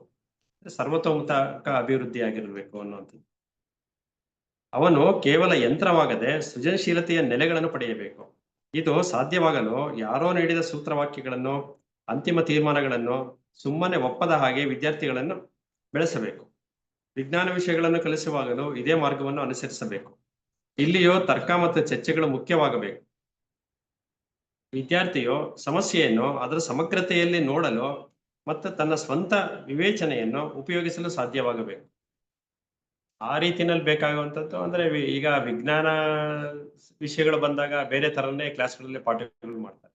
ಒಂದು ಎಕ್ಸ್ಪೆರಿಮೆಂಟ್ ಮುಂದೆ ಇಟ್ಕೊಂಡು ಅದನ್ನ ತೋರಿಸಿ, ಯಾಕಂದ್ರೆ ವಿದ್ಯಾರ್ಥಿ ಅದ್ರ ಬಗ್ಗೆ ಯೋಚನೆ ಮಾಡೋದಕ್ಕೆ ಒಂದು ಕೊಡ್ತಾರೆ, ಮೆಟೀರಿಯಲ್ ಕೊಡ್ತಾರೆ. ಇಲ್ಲ ಅಂದ್ರೆ ಸುಮ್ಮನೆ ಥಿಯರಿ ಹೇಳ್ತಿದ್ರೆ ಗೊತ್ತಾಗದೇ ಇಲ್ಲ. ಅದಕ್ಕೆ ಸೂಟಬಲ್ ಆಗಿರುವಂತಹ ಒಂದು ಎಕ್ಸ್ಪೆರಿಮೆಂಟ್ ಎದುರುಗಡೆ ತೋರಿಸಿ ಆಮೇಲೆ ಥಿಯರಿ ಹೇಳಿದ್ರೆ ಅವನು ಅದ್ರ ಬಗ್ಗೆ ಯೋಚನೆ ಮಾಡೋದಕ್ಕೆ ಒಂದು ಇದಾಗತ್ತೆ. ಆ ತರ ಅದಕ್ಕೆ ಬೇಕಾಗಿರುವಂತ ಎಲ್ಲ ಒಂದು ಸನ್ನಿವೇಶಗಳನ್ನ ಇಲ್ಲಿ ಕ್ರಿಯೇಟ್ ಮಾಡ್ಬೇಕಾಗತ್ತೆ ಆಯಾ ಒಂದು ಸಬ್ಜೆಕ್ಟ್ಗೆ ಬೇಕಾಗಿರೋ ರೀತಿಯಲ್ಲಿ. ಹಾಗಾದರೆ ಮಾರ್ಗದರ್ಶನದ ಸ್ವರೂಪ ಹೇಗಿರಬೇಕು? ಅದರ ಅಗತ್ಯವಿಲ್ಲವೇ? ಈ ಪ್ರಶ್ನೆಗೆ ನೀಡುವ ಉತ್ತರವು ಮಾರ್ಗದರ್ಶನ ಎನ್ನುವ ಪದಕ್ಕೆ ನೀವು ನೀಡುವ ವ್ಯಾಖ್ಯೆಯನ್ನು ಅವಲಂಬಿಸಿರುತ್ತದೆ. ಶಿಕ್ಷಕರು ತಮ್ಮ ಅಂತರಂಗದ ಆಳದಲ್ಲಿ ಎಲ್ಲಾ ಭಯಗಳನ್ನು, ದಬ್ಬಾಳಿಕೆ ಎಲ್ಲ ಹಂಬಲಗಳನ್ನು ಕಳೆದುಕೊಂಡಿದ್ದರೆ ಆಗ ಅವರು ತಮ್ಮ ವಿದ್ಯಾರ್ಥಿಗಳನ್ನು ಸೃಜನಶೀಲ ತಿಳುವಳಿಕೆ ಹಾಗೂ ಬಿಡುಗಡೆಗೆ ಹಾದಿಯಲ್ಲಿ ಕರೆದೊಯ್ಯಬಲ್ಲರು. ಅಂದ್ರೆ ಇದು ಸಂಪೂರ್ಣವಾಗಿ ಶಿಕ್ಷಕನ ಮೇಲೆ ಡಿಪೆಂಡ್ ಆಗಿದೆ. ಅವನು ಭಯರಹಿತವಾಗಿರ್ಬೇಕು, ಎಲ್ಲವನ್ನು ಜಯಿಸಿರುವಂತ ಒಂದು ಮನೋಭಾವ ಇರಬೇಕು, ಜಯಿಸುವಂತ. ಆಗ ವಿದ್ಯಾರ್ಥಿನ ಒಂದು ಹಂತಕ್ಕೆ ಕರ್ಕೊಂಡು ಹೋಗೋದಕ್ಕೆ ಸಾಧ್ಯ ಆಗುತ್ತೆ. ಆದರೆ ಅವರ ಮನಸ್ಸಿನ ಮೂಲೆಯಲ್ಲಿ ವಿದ್ಯಾರ್ಥಿಯನ್ನು ಯಾವುದೋ ನಿರ್ದಿಷ್ಟ ಗುರಿಯ ಕಡೆ ಕರೆದುಕೊಂಡು ಹೋಗುವ ಅಪೇಕ್ಷೆ ಇದ್ದರೆ ಆಗ ಅವರು ಮಕ್ಕಳ ಬೆಳವಣಿಗೆಯಲ್ಲಿ ಕಂಟಕವಾಗುತ್ತಾರೆ. ನೀನು 100 ಮಾರ್ಕ್ಸ್ ತೆಗಿಲೇಬೇಕು, ನಾಳೆ ಇನ್ನೊಂದ್ ಕಡೆ ಕಾಲೇಜ್ ಸೀಟ್ ತಗೊಳ್ಳೇಬೇಕು, ಇಲ್ಲ ಆ ಕೋರ್ಸ್ ಹೋಗ್ಲೇಬೇಕು ಮುಂದಕ್ಕೆ ಅನ್ನೋ ಇಂಟೆನ್ಷನ್ ಇಂದ ಮಾತ್ರ ಮಕ್ಕಳನ್ನ ಬೆಳೆಸ್ಬೇಡಿ ಅನ್ನೋದು ಶಿಕ್ಷಕರಿಗೆ ಹೇಳುವಂತ ಕಿವಿ ಮಾತಲ್ಲಿ ಹೇಳ್ತಾರೆ. ಅವರ ಸರ್ವತೋಮುಖ ಅಭಿವೃದ್ಧಿಗೆ ನೀವು ಅದನ್ನ ಮಾಡಿ ನೋಡಿ. ಆಗ ಅವರು ಮಕ್ಕಳ ಬೆಳವಣಿಗೆಯಲ್ಲಿ ಕಂಟಕರಾಗುತ್ತಾರೆ. ಆ ತರ ಆದ್ರೆ ಅದು ಒಂದೇ ಒಂದು ಪರ್ಟಿಕ್ಯುಲರ್ ಪಾಯಿಂಟ್ ಅಲ್ಲಿ, ಪರ್ಟಿಕ್ಯುಲರ್ ಲೈನ್ ಅಲ್ಲಿ ಮುಂದೆ ಬಾ ಅಂತ ಪ್ರಯತ್ನ ಪಟ್ರೆ, ತಾನೇ ಆರಿಸಿಕೊಂಡ ಅಥವಾ ಬೇರೆಯವರು ಕೊಡ ಮಾಡಿದ ಧ್ಯೇಯೋದ್ದೇಶಗಳ ಕಡೆಗೆ ನಡೆಯಲೆಂದೇ ದೊರೆಯುವ ಮಾರ್ಗದರ್ಶನವು ಸೃಜನಶೀಲತೆಯನ್ನು ಮುರುಟಿಸುತ್ತದೆ. ಯಾಕಂದ್ರೆ ಆ ವಿದ್ಯಾರ್ಥಿಯ ಆಸಕ್ತಿಗಳು ಯಾವ ರೀತಿ ಇರುತ್ತೆ ಏನು ಅಂತ ತಿಳ್ಕೊಳ್ಳದೆ ಅದನ್ನ ಮಾಡೋದಕ್ಕಾಗತ್ತಾ? ಮಾಡೋ ತರ ಆಗುತ್ತ ಒಂದು ಯಾವ್ದೋ ಒಂದು ಪ್ರಯತ್ನ ಮಾಡಿದ್ರೆ, ಒಂದೇ ಲೈನ್ ಅಲ್ಲಿ ನೀನ್ ಮುಂದೆ ಬಾ ಅಂತ ಹೇಳಿದ್ರೆ, ಅವಾಗ ಅವನಲ್ಲಿರುವಂತ ಒಂದು ಸೃಜನಶೀಲತೆ ಎಲ್ಲ ಹೋಗ್ಬಿಡುತ್ತೆ. ಅದು ಬೆಳೆಯೋದೇ ಇಲ್ಲ ಅನ್ನೋದು. ಶಿಕ್ಷಕನಿಗೆ ವಿದ್ಯಾರ್ಥಿಯ ಸ್ವಾತಂತ್ರ್ಯದ ಬಗ್ಗೆ ಕಾಳಜಿ ಇರಬೇಕು. ತನ್ನ ಪೂರ್ವಾಗ್ರಹಗಳನ್ನು ಹೇರುವ ಹಂಬಲ ಇರಬಾರದು. ಇದು ಮುಖ್ಯವಾಗಿ ಶಿಕ್ಷಕನಲ್ಲಿ ಇರಬೇಕಾಗಿರೋದು. ಅಂತ ಶಿಕ್ಷಕರು ಮಗುವಿಗೆ ಈ ಸ್ವತಂತ್ರವನ್ನು ಕಂಡುಕೊಳ್ಳಲು ನೆರವಾಗುತ್ತಾರೆ. ಅವನ ಮೂಲಕ ಮಗು ತನ್ನ ಸ್ವಂತ ಪರಿಸರವನ್ನು ಅರ್ಥ ಮಾಡಿಕೊಳ್ಳುತ್ತದೆ, ತನ್ನ ಭಾವಲೋಕ ಹಾಗೂ ಸ್ವಭಾವವನ್ನು ತಿಳಿದುಕೊಳ್ಳುತ್ತದೆ, ತನ್ನ ಧಾರ್ಮಿಕ ಕೌಟುಂಬಿಕ ಹಿನ್ನೆಲೆಯನ್ನು ಸರಿಯಾಗಿ ಗ್ರಹಿಸುತ್ತದೆ. ಎಷ್ಟೆಲ್ಲ ಸಾಧ್ಯ ಆಗುತ್ತೆ ಒಬ್ಬ ಒಳ್ಳೆ ಶಿಕ್ಷಕ ಸಿಕ್ಕರೆ ಮಗು ಯಾವ ರೀತಿ ಎಲ್ಲವನ್ನೂ ಕಲಿತಾ ಹೋಗುತ್ತೆ ಅನ್ನೋದು. ಅವು ತನ್ನ ಮೇಲೆ ಹೊಂದಿರಬಹುದಾದ ಪ್ರಭಾವ ಪರಿಣಾಮಗಳನ್ನು ತಿಳಿದುಕೊಳ್ಳುತ್ತದೆ. ಇದೆಲ್ಲವೂ ಸಾಧ್ಯವಾಗಲು ಶಿಕ್ಷಕನ ಸಹಾಯ ಬೇಕು. ಶಿಕ್ಷಕರ ಹೃದಯದಲ್ಲಿ ಪ್ರೀತಿ ಸ್ವಾತಂತ್ರ್ಯಗಳ ಚಿಲುಮೆ ಚಿಮ್ಮುತ್ತಿರಬೇಕು. ಹಾಗಿದ್ದರೆ ಅವರು ಪ್ರತಿಯೊಬ್ಬ ವಿದ್ಯಾರ್ಥಿಯನ್ನು ಅವನ ಅಗತ್ಯಗಳು ಮತ್ತು ಕಷ್ಟಗಳ ಚೌಕಟ್ಟಿನಲ್ಲಿಯೇ ಗ್ರಹಿಸುತ್ತಾರೆ. ಆಗ ಅವರ ಸೂತ್ರಗಳು ಮತ್ತು ವಿಧಾನಗಳಿಗೆ ಅನುಗುಣವಾಗಿ ಕೆಲಸ ಮಾಡುವ ಯಂತ್ರಗಳಾಗುವುದಿಲ್ಲ. ಬದಲಾಗಿ ಸದ್ಯೋಜಾತ ಪ್ರತಿಭೆಯಿಂದ ಮಾನವ ಜೀವಿಗಳಾಗುತ್ತಾರೆ. ಅಂದ್ರೆ ಅವರಲ್ಲಿ ನಿಜವಾದ ಪ್ರತಿಭೆ ಹೊರಬಂದು ಸೃಜನಶೀಲತೆಯಿಂದಾಗಿ ಅವರು ಒಳ್ಳೆಯ ಒಂದು ಆಗ್ತಾರೆ. ಸರಿಯಾದ ಶಿಕ್ಷಣವು ಇನ್ನೊಂದು ಬಗೆಯಲ್ಲಿಯೂ ವಿದ್ಯಾರ್ಥಿಗೆ ಸಹಾಯ ಮಾಡಬೇಕು. ತಾನು ನಿಜವಾಗಿಯೂ ಯಾವುದರಲ್ಲಿ ಆಸಕ್ತನಾಗಿರನೆಂದು ಕಂಡುಕೊಳ್ಳುವುದು ವಿದ್ಯಾರ್ಥಿಗೆ ಕಡು ಕಷ್ಟದ ಕೆಲಸ. ಇದು ಇವತ್ತಿಗೂ ಅಷ್ಟೇ, ಎಲ್ಲಾ ಕಾಲದಲ್ಲೂ ಅಷ್ಟೇ. ತನ್ನ ಆಸಕ್ತಿ ಏನೋ, ನಾನು ಯಾವ ಲೈನಲ್ಲಿ ಮುಂದೆ ಬರಬೇಕು ಅಂತ ಅನ್ನೋದು ವಿದ್ಯಾರ್ಥಿ ಕಂಡುಕೊಳ್ಳೋದು ಅಥವಾ ವಿದ್ಯಾರ್ಥಿಗೆ ಕಂಡುಕೊಳ್ಳೋ ರೀತಿಯಲ್ಲಿ ಸಹಾಯ ಮಾಡೋದು, ಅದು ಯಾವತ್ತೂ ಎಲ್ಲರಿಗೂ ಚಾಲೆಂಜಿಂಗ್ ಕೆಲಸನೇ ಆಗೋಗ್ಬಿಟ್ಟಿದೆ. ಅವ್ರು ನಿಜವಾಗ್ಲೂ ಆಸಕ್ತಿ ಎಲ್ಲಿದೆ ಅಂತ ಗೊತ್ತಾದ್ರೆ ಅವ್ನು ಮುಂದೆ ಬರೋದಕ್ಕೆ ತುಂಬಾನೇ ಅನುಕೂಲ ಆಗುತ್ತೆ. ಆದ್ರೆ ಅದನ್ನ ಕಂಡುಕೊಳ್ಳೋದೇ ಕಷ್ಟ ಆಗ್ಬಿಡುತ್ತೆ. ಎಷ್ಟೋ ಜನ ಜೀವನ ಇಡೀ ಕಷ್ಟ, ಆಸಕ್ತಿ ಇಲ್ದಾರ ಕೆಲಸಗಳನ್ನ ಮಾಡ್ಕೊಂಡೇ ಜೀವನ ಕಳೆದು ಬಿಡ್ತಾರೆ ಅಂತ ಅನ್ನೋದು ಕೂಡ ಇದೆ. ಅದು ಯಾಕೆಂದ್ರೆ ಅವ್ರ ಆಸಕ್ತಿಗಳನ್ನ ಕಂಡ್ಕೊಳ್ದೇ ಇರೋದು, ಮತ್ತೆ ಆಸಕ್ತಿಗಳನ್ನ ಕಂಡ್ಕೊಂಡ್ರು ಅದ್ರಲ್ಲಿ ಮುಂದೆ ಬರಕ್ ಆಗದೆ ಇರೋಂಥದ್ದು. ಮತ್ತೆ that may not be productive. ಆಸಕ್ತಿಗಳಿರುತ್ತೆ, ಅದರಿಂದ ಏನು ಮಾಡಕ್ಕಾಗಲ್ಲ, ನಾನು ಬದುಕ್ಸಾಗಲ್ಲ ಅಂತಂದ್ರೆ ಏನ್ ಮಾಡ್ತಾರ? ಆಸಕ್ತಿ ಬಿಟ್ಟು ಬೇರೆ ಎಲ್ಲ ಇನ್ನು ಹೋಗ್ಲೇಬೇಕಾಗತ್ತ. ಈಗ ಏನೋ ಓದೋ ಆಸಕ್ತಿ ಇರುತ್ತೆ, ಅವನಿಗೆ ಟೀಚರ್ ಪ್ರೊಫೆಷನ್ಗೆ ಹೋಗ್ಬೇಕು, ಆಗಲ್ಲ, ಕೆಲಸ ಸಿಗಲ್ವೋ, ಏನೋ ತಕ್ಕನಾದ ಒಂದು ಎಜುಕೇಶನ್ ಮಾಡ್ಕೊಳಕ್ ಆಗಲ್ವೋ ಪರಿಸ್ಥಿತಿಯಿಂದ ಬೇರೆ ಇನ್ಯಾವುದೋ ಕೆಲ್ಸಕ್ಕೆ ಹೋಗ್ತಾರೆ. ಅವಾಗ ಅವರು ಅಲ್ಲಿ ಆಸಕ್ತಿ ಬಿಟ್ಟು ಬೇರೆ ಲೈನ್ ಹೋದಾಗತ್ತೆ. ಇದು ಸರ್ವೇ ಸಾಮಾನ್ಯ ಎಲ್ಲಾ ಕಡೆನೂ ನಡೀತಾ ಇದೆ. ಬಟ್ ಆದ್ರೆ ಆಸಕ್ತಿ ಇರುವಂತ ಒಂದು ಇದನ್ನ ಕಂಡುಕೊಳ್ಳೋದು ವಿದ್ಯಾರ್ಥಿಗಳಿಗೆ ಯಾವತ್ತೂ ಅದು ಆಗ್ಬೇಕಾಗಿದೆ. ಇದು ಎಷ್ಟೇ ಸವಾಲಿನ ವಿಷಯ ಆದ್ರೂ ಅದ್ರ ಕಡೆ ನಮ್ಮ ಪ್ರಯತ್ನ ಇರ್ಲೇಬೇಕದು.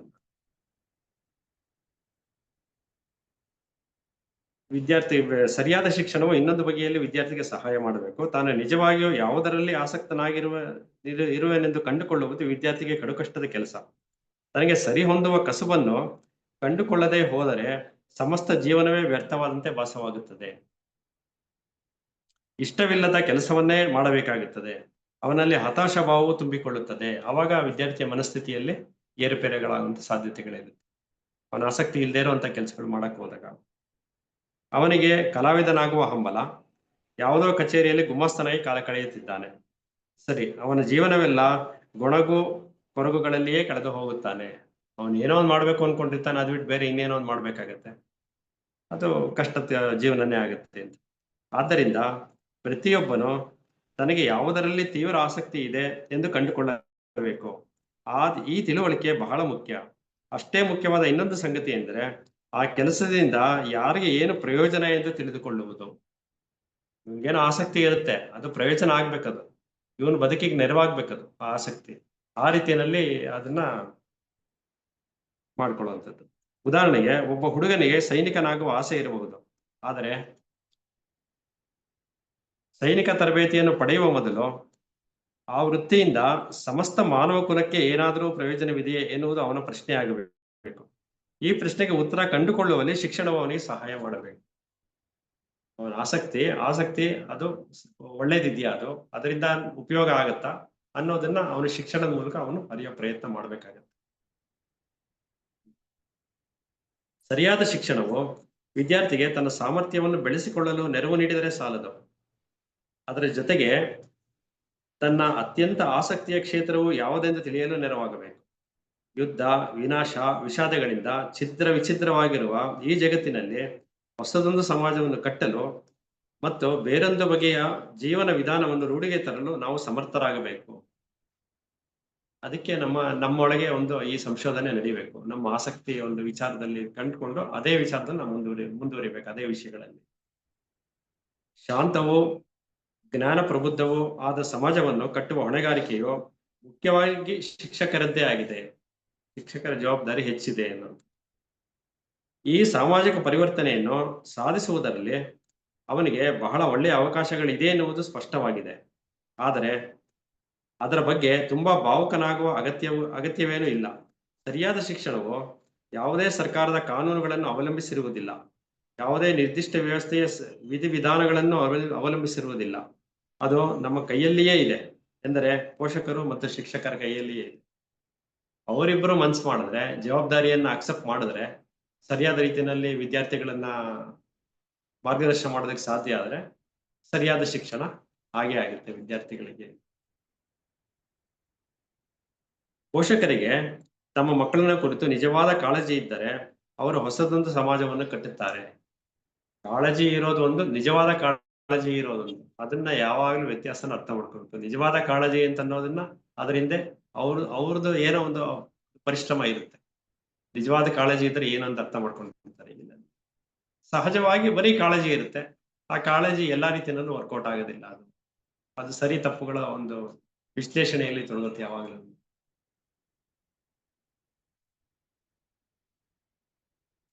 ಅಂದರೆ ಕಾಳಜಿ ಇದ್ದರೆ ಅವರು ಹೊಸದೊಂದು ಸಮಾಜವನ್ನು ಕಟ್ಟುತ್ತಾರೆ. ಆದರೆ ಅಸಲು ಸಮಸ್ಯೆ ಎಂದರೆ ಪೋಷಕರಿಗೆ ಅಂತ ಯಾವ ಕಾಳಜಿಯೂ ಇಲ್ಲ. ಇದು ಮುಖ್ಯವಾಗಿ ನಾವು ತಿಳಿಯಬೇಕಾಗಿದೆ. ಆದ್ದರಿಂದಲೇ ಅವರಿಗೆ ಈ ಅತ್ಯಂತ ಮುಖ್ಯ ವಿಷಯದ ಬಗ್ಗೆ ಆಲೋಚನೆ ಮಾಡಲು ಕಾಲವೇ ಇಲ್ಲ. ಒಂದು ಬೆಳವಣಿಗೆ ಬಗ್ಗೆ, ಒಂದು ದೇಶದ ಬೆಳವಣಿಗೆ ಬಗ್ಗೆ ಒಂದು ಕಾಳಜಿ ಅಂತ ಬಂದ್ರೆ ಅವಾಗ ಅದು ಎಲ್ಲ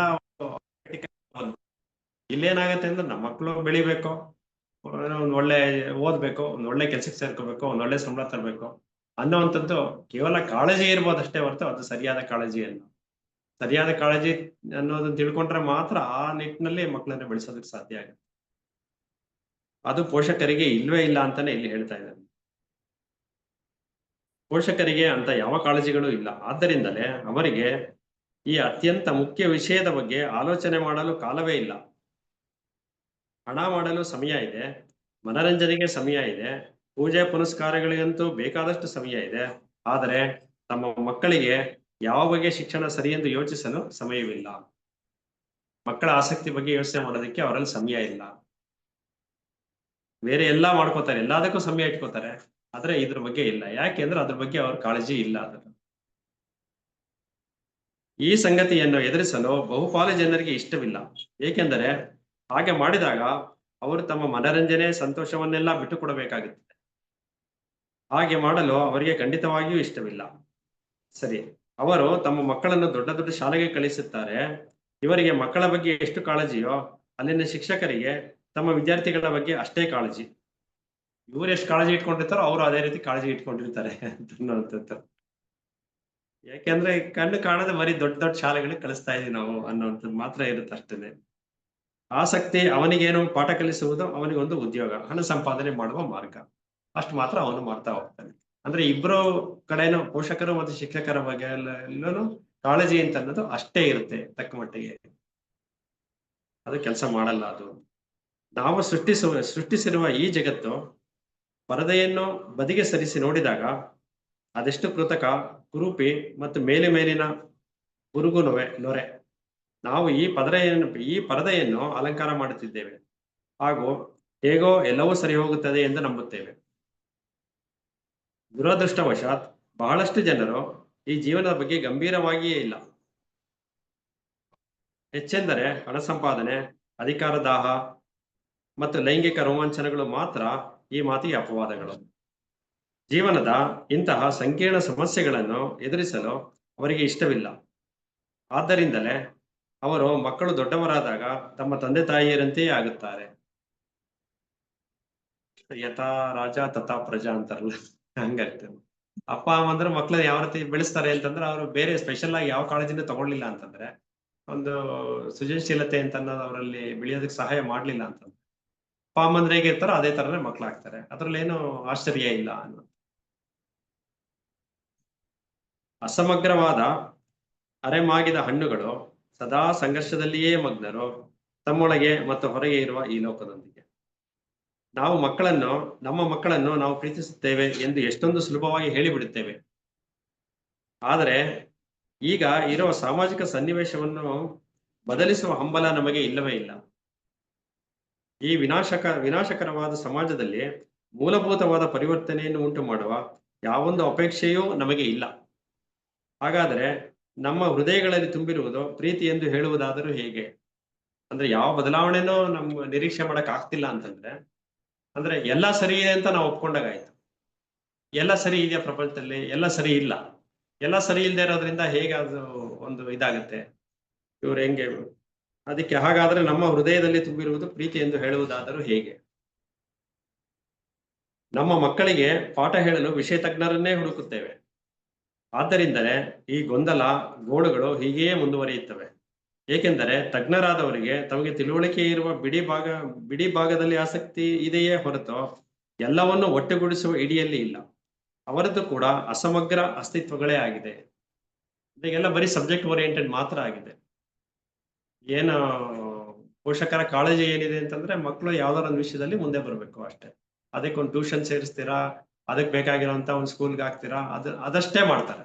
ಅವರು ಅಷ್ಟೇ ಮಾಡ್ತಾರೆ. ಅವರು ಬೇರೆ ಇನ್ಯಾವುದೋ ಒಂದು ಸಮಗ್ರ ಒಂದು ಇದ್ರ ಬಗ್ಗೆ, ಬೆಳವಣಿಗೆ ಬಗ್ಗೆ ಅವರು ಗಮನ ಕೊಡೋದೇ ಇಲ್ಲ. ಅವರು ಆ ಸ್ಕೂಲ್ಗಳಲ್ಲೇ ಆಗ್ಬೋದು, ಶಿಕ್ಷಕರಾಗ್ಬೋದು, ಟ್ಯೂಷನ್ ಮೇಸ್ಟರ್ ಆಗ್ಬೋದು, ಅವ್ರು ಎಷ್ಟಿರುತ್ತೋ ಅಷ್ಟೇ ಮಾಡ್ತಾರೆ.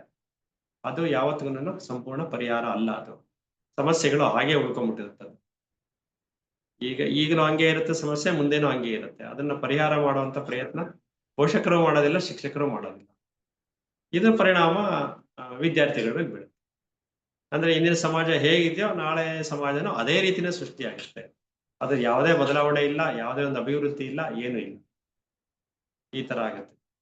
ಎಲ್ಲ ಆಗ್ಬೇಕು ಅಂತಂದ್ರೆ ಪೋಷಕರು ಮತ್ತೆ ಶಿಕ್ಷಕರು ಅದಕ್ಕೆ ಬೇಕಾಗಿರುವಂತ ಒಂದು ಬೆಳವಣಿಗೆಯನ್ನ ಮಾಡ್ಬೇಕಾಗತ್ತೆ. ಆ ಸಹನೆಯನ್ನ ಬೆಳೆಸ್ಕೊಂಡು ಸಮಾಜದಲ್ಲಿ ಬೇಕಾಗಿರುವಂತ ಪರಿವರ್ತನೆಗೆ ಪ್ರಯತ್ನ ಪಟ್ಟು ಅದು ವಿದ್ಯಾರ್ಥಿಗಳಿಗೆ ಪೂರಕವಾಗಿರೋ ತರ ಮಾಡ್ಕೊಳ್ಳೋದಕ್ಕೆ ಸಾಧ್ಯ ಆಗೋದಾದ್ರೆ ಅವಾಗ ವಿದ್ಯಾರ್ಥಿಯಲ್ಲಿ ಬೆಳವಣಿಗೆಯನ್ನ ನಿರೀಕ್ಷಿಸಬೇಕು. ಇಲ್ಲ ಅಂದ್ರೆ ಸಮಾಜ ಹೀಗೆ ಮುಂದುವರಿತಾ ಇರುತ್ತೆ. ಇವತ್ತು ಹೇಗಿದೆಯೋ ನಾಳೆನೂ ಹಾಗೆ ಇರುತ್ತೆ. ವಿದ್ಯಾರ್ಥಿಗಳು ಇವತ್ತು ಹೇಗಿರ್ತಾರೋ, ಪೇರೆಂಟ್ಸ್ ಹೆಂಗಿರ್ತಾರೋ ಅದೇ ತರ ನಾಳೆನು ಅವರು ಅದೇ ತರನೇ ಜೀವನ ಮಾಡ್ಕೊಂಡು ಹೋಗ್ತಾರೆ. ಬೆಳವಣಿಗೆ ಅಂತ ಅನ್ನೋದು ಏನು ಕಾಣೋದಿಲ್ಲ. ಸೃಜನಶೀಲತೆ ಅಂತ ಅನ್ನೋದಂತೂ ಇಲ್ವೇ ಇಲ್ಲ ಅನ್ನೋ ರೀತಿಯಲ್ಲಿ ಆಗುತ್ತೆ. ಶಿಕ್ಷಣವು ಅತ್ಯಂತ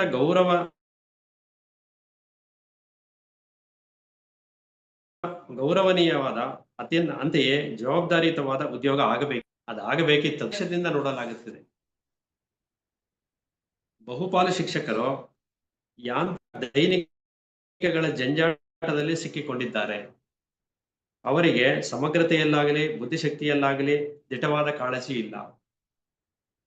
ಮಾಹಿತಿಗಳನ್ನು ನೀಡುವುದಕ್ಕೆ ಮಾತ್ರ ಅವರ ಆಸಕ್ತಿಯು ಸೀಮಿತವಾಗಿದೆ. ತನ್ನ ಸುತ್ತಲೂ ಜಗತ್ತು ಕುಸಿದು ಬೀಳುತ್ತಿರುವಾಗ ಕೇವಲ ಮಾಹಿತಿಗಳನ್ನು ನೀಡುವುದರಲ್ಲಿ ಮಗ್ನನಾಗಿರುವ ವ್ಯಕ್ತಿಯು ಶಿಕ್ಷಕನಲ್ಲ. ಕೇವಲ ಒಂದು ಮೆಟೀರಿಯಲಿಸ್ಟಿಕ್ ಕಂಫರ್ಟ್ಸ್ ಮಾತ್ರ ಅವರು ಬೆಲೆ ಕೊಡ್ತಾ ಇದ್ದಾರೆ. ಎಷ್ಟು ಬೇಕೋ ಅಷ್ಟು ಮಾತ್ರ ಮಾಡುವಂಥದ್ದು, ಮಿಕ್ಕಿದ್ದನ್ನ ಅದ್ರ ಬಗ್ಗೆ ಯೋಚನೆ ಮಾಡದೇ ಇರುವಂಥದ್ದು. ಅಂದ್ರೆ ಶಿಕ್ಷಕರ ಶಿಕ್ಷಣ ಮಟ್ಟನೇ ಆ ರೀತಿ ಇರೋದ್ರಿಂದ ಇವತ್ತಿನ ದಿನ ಸಮಾಜ ಅದೇ ರೀತಿಯಲ್ಲಿ ಬೆಳೀತಾ ಇದೆ. ಶಿಕ್ಷಕನು ಕೇವಲ ಮಾಹಿತಿಯನ್ನು ನೀಡುವ ಮನುಷ್ಯನಲ್ಲ, ಅವನು ವಿವೇಕದ ಸತ್ಯದ ಹಾದಿಯನ್ನು ತೋರಿಸುವವನು. ಸತ್ಯವು ಶಿಕ್ಷಕನಿಗಿಂತಲೂ ಎಷ್ಟೋ ಪಟ್ಟು ಮುಖ್ಯವಾದದ್ದು. ಸತ್ಯಕ್ಕಾಗಿ ನಡೆಯುವ ಹುಡುಕಾಟವೇ ಧರ್ಮ. ಸತ್ಯವು ಯಾವುದೇ ದೇಶಕ್ಕೆ ಅಥವಾ ಜಾತಿಗೆ ಸೇರಿದ ಸಂಗತಿಯಲ್ಲ. ಅದು ಗುಡಿ, ಮಸೀದಿ, ಚರ್ಚ್ಗಳಲ್ಲಿ ಸಿಗುವುದಿಲ್ಲ. ಸತ್ಯ ಶೋಧನೆಯನ್ನು ನಡೆಸದ ಸಮಾಜವು ಬಹುಬೇಗ ಕೊಳೆತು ನಾಶವಾಗುತ್ತದೆ. ಹೊಸ ಸಮಾಜವನ್ನು ನಿರ್ಮಿಸಲು ನಮ್ಮಲ್ಲಿ ಪ್ರತಿಯೊಬ್ಬನು ನಿಜವಾದ ಶಿಕ್ಷಕನಾಗಬೇಕು. ಹಾಗೆಂದರೆ ನಾವು ಶಿಕ್ಷಕರೂ ಆಗಬೇಕು, ವಿದ್ಯಾರ್ಥಿಗಳೂ ಆಗಬೇಕು. ನಮಗೆ ನಾವೇ ಶಿಕ್ಷಣ ಕೊಟ್ಟುಕೊಳ್ಳಬೇಕು. ಅಂದ್ರೆ ಶಿಕ್ಷಕನು ನಿರಂತರ ವಿದ್ಯಾರ್ಥಿಯಾಗಿರ್ಬೇಕು. ಅವನು ನಿರಂತರವಾದ ಕಲಿಕೆಯಲ್ಲಿ ತೊಡಗಿರ್ಬೇಕು. ಅಂದ್ರೆ ಇದು ಕೇವಲ ಪ್ರಾಪಂಚಿಕ ಮನೋಭಾವದಿಂದ ಸಾಧ್ಯ ಆಗಲ್ಲ. ಅವನಲ್ಲೇ ಒಂದ್ ಸ್ವಲ್ಪ ಆಧ್ಯಾತ್ಮಿಕತೆನೂ ಇರ್ಬೇಕು, ಇಲ್ಲ ಒಂದು ಧಾರ್ಮಿಕ ಮನೋಭಾವ ಇರ್ಬೇಕು. ಈ ರೀತಿಯಲ್ಲಿ ಅವ್ರು ಯೋಚನೆ ಮಾಡೋದಕ್ಕೆ, ಈ ರೀತಿಯಲ್ಲಿ ಅದನ್ನ ಮುಂದುವರಿಸ್ಕೊಂಡು ಹೋಗೋದಕ್ಕೆ ಆ ರೀತಿಯ ಒಂದು ಮನೋಭಾವ ಬೇಕು. ಇಲ್ಲಿ ಸತ್ಯ ಶೋಧನೆ ಅಂತ ಹೇಳ್ತಾರೆ. ಸತ್ಯ ಶೋಧನೆ ಅಂತಂದ್ರೆ ಅವ್ರಿಗೆ ಸ್ವಲ್ಪ ಆಧ್ಯಾತ್ಮಿಕತೆ, ಧಾರ್ಮಿಕತೆ ಇದ್ದರೆ ಮಾತ್ರ ಅದು ಸಾಧ್ಯ ಆಗುವಂಥದ್ದು. ಆ ಮನಸ್ಥಿತಿ ಇರುವಂತ ಶಿಕ್ಷಕರು ಮಾತ್ರ ಇವತ್ತಿನ ದಿನ ಸ್ವಲ್ಪ ಪ್ರಯತ್ನ ಮಾಡಿದ್ರೆ ಆಗುವಂಥದ್ದು. ಬಟ್ ಶಿಕ್ಷಕರು ಎಲ್ಲಾ ಆ ಪ್ರಯತ್ನದಲ್ಲಿ ಇದ್ರೆ ಮಾತ್ರ ಅದು ಸಾಧ್ಯವಾಗುತ್ತೆ. ಯಾರೋ ಒಬ್ರು ಇಬ್ರು ಮಾಡ್ತೀವಿ ಅಂತಂದ್ರೂ ಅದು ಆಗೋದಿಲ್ಲ. ಈಗ ಒಂದು ಶಾಲೆ ಅಂತಂದ್ರೆ 15 ಜನ ಇರ್ತಾರೆ, ಅದ್ರಲ್ಲಿ ಇಬ್ರು ಮಾತ್ರ ಇಂಟ್ರೆಸ್ಟ್ ಕೊಟ್ಟು ನಾನು ಮಾಡ್ತೀನಿ ಅಂತಂದ್ರೆ, ಇನ್ನು 13 ಜನ ಅವರು ಕೇವಲ ಪ್ರಾಪಂಚಿಕ ಆಸಕ್ತಿಯಲ್ಲೇ ತೊಡಗಿಸ್ಕೊಂಡ್ರೆ ಅವ್ರಿಬ್ರು ಮಾಡುವಂತದ್ದು ಏನೂ ಫಲ ಕೊಡೋದಿಲ್ಲ ಅನ್ನೋಂಥದ್ದನ್ನ ಇಲ್ಲಿ. ಅಂದ್ರೆ ಒಂದು ಇನ್ಸ್ಟಿಟ್ಯೂಷನ್ ಅಂತಂದ್ರೆ ಎಲ್ಲಾ ಸಮಾನವಾದ ಮನಸ್ಥಿತಿ ಇರುವಂತವ್ರನ್ನ ತಗೋಬೇಕು, ಇಲ್ಲ ಮನಸ್ಥಿತಿಗೆ ಪರಿವರ್ತನೆ ಮಾಡುವಂತ ಸಾಮರ್ಥ್ಯ ಏನಾದ್ರೂ ಒಂದು ಮ್ಯಾನೇಜ್ಮೆಂಟ್ಗೆ ಇರ್ಬೇಕು ಅಂತ. ಅದೇ ಅವಾಗ ಎಲ್ಲಾರು ಸೇರಿ ಏನಾದ್ರೂ ಒಂದು ಪ್ರಯತ್ನ ಮಾಡ್ಬೋದು. ಈಗ ನಾವ್ ಶಾಲೆಗಳಲ್ಲೆಲ್ಲ ಹೇಳ್ತಾರೆ, ನಮ್ಮ ಸ್ಕೂಲಲ್ಲಿ ಒಂದು ಇಬ್ರು ಮೇಷ್ಟ್ರು ಇದ್ರಪ್ಪ, ಅವ್ರು ತುಂಬಾ ಚೆನ್ನಾಗಿ ಪಾಠ ಮಾಡ್ತಿದ್ರು, ನಮ್ಗೆ ಒಂಥರ ಇಷ್ಟ ಆಗ್ತಾ ಇತ್ತು, ಕೇಳ್ತಿದ್ವಿ. ಬಟ್ ಏನಾಯ್ತು, ನಾವ್ ಯಾವ್ದೋ ಒಂದ್ ಸಬ್ಜೆಕ್ಟ್ ಅಲ್ಲಿ ಮಾತ್ರ ನಾವು ಅವ್ರ ಪಾಠ ಮಾಡ್ತಿದ್ ಕೇಳೋದು, ಅದನ್ನ ಗಮನ ಇಟ್ಟು ಕೇಳೋದು, ಯಾಕಂದ್ರೆ ಅವ್ರು ಹೇಳೋ ರೀತಿ ಆತರ ಇತ್ತು. ಅದೇ ತರ ಎಲ್ಲಾ ಶಿಕ್ಷಕರು ಇದ್ದಿದ್ರೆ ನಾವೆಲ್ಲಾ ಸಬ್ಜೆಕ್ಟ್ ಅಲ್ಲಿ ಚೆನ್ನಾಗಿ ಕಲಿಬಹುದಾಗಿತ್ತ, ತಿಳ್ಕೊಬಹುದಾಗಿತ್ತ.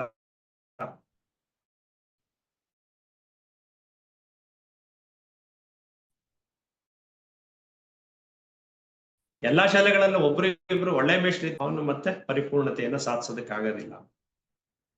ಇವತ್ತಿನ ದಿನ ಆಗ್ತಿರೋದು ಅದೇನೆ. 100ರಲ್ಲಿ 80 ಜನ ಪ್ರಾಪಂಚಿಕತೆ ಒಂದು ಇದ್ರಲ್ಲೇ ಇರ್ತಾರೆ, 20 ಜನ ಸ್ವಲ್ಪ ಆಧ್ಯಾತ್ಮಿಕ ಒಂದು ಜೀವನವನ್ನ ಇಷ್ಟಪಡೋರು ಇರ್ತಾರೆ. ಅವರು ಪರಿವರ್ತನೆ ಮಾಡೋದಕ್ಕೆ ಪ್ರಯತ್ನ ಪಡ್ತಾರೆ, ಬಟ್ ಆದ್ರೆ ಅದು ಸಾಕಾಗಲ್ಲ. ಯಾವತ್ತಿನ ದಿನ ಪ್ರಾಪಂಚಿಕತೆಯನ್ನ ಧಾರ್ಮಿಕ ಆಧ್ಯಾತ್ಮಿಕತೆಯ ನೆಲೆಯಲ್ಲಿ ನೋಡೋದಕ್ಕೆ ಸಾಧ್ಯ ಆಗತ್ತ ಪ್ರಾಪಂಚಿಕತೆನ, ಅವತ್ತಿನ ದಿನ ಆ ಪ್ರಯತ್ನಗಳು ಮುಂದುವರಿಯೋದಕ್ಕೆ ಸಾಧ್ಯ ಆಗುತ್ತೆ. ಅದೆರಡನ್ನು ಬೇರೆ ಬೇರೆಯಾಗಿ ಇಟ್ಕೊಂಡ್ಬಿಟ್ರೆ ಅದು ಸಾಧ್ಯ ಆಗೋದಿಲ್ಲ. ಎರಡು ಒಂದೇ ಆಗ್ಬೇಕು. ಅದು ಆಧ್ಯಾತ್ಮಿಕ ನೆಲೆಯಲ್ಲಿ ನಾವು ಮ್ಯಾನೇಜ್ಮೆಂಟ್ನವರು ಬೇಕಾಗಿರುವಂತಹ ಟ್ರೈನಿಂಗ್ಗಳು ಆ ತರದ್ದು ಶಿಕ್ಷಕರಿಗೆ ಕೊಟ್ಟು ಅವ್ರನ್ನ ರೆಡಿ ಮಾಡ್ಬೇಕು. ಈಗೆಲ್ಲ ಏನ್ ಮಾಡ್ತಾರೆ, ಎಲ್ಲಾ ಕಲ್ತ್ಕೊಂಡು ಇನ್ಯಾರೋ ಜಾಸ್ತಿ ಸಂಬಳ ಕೊಟ್ರು ಅಂತ ಅದೊಂದು ಪ್ರಾಬ್ಲಮ್ ಕೂಡ ಇವತ್ತಿನ ಒಂದು 5